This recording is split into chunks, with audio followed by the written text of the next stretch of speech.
What's really interesting to me is the level of effort coming together into something this good.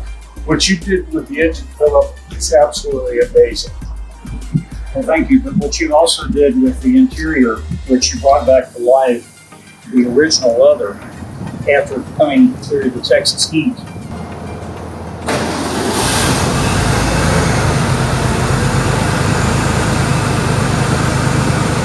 Was also remarkable. The finish, which is all 100% correct and original, was massaged, brought back to the factory standards. This is as good as it would be if it rolled off the assembly line. It's good cut. I was just thinking the same thing. After all the work we put into it, it's out of our hands.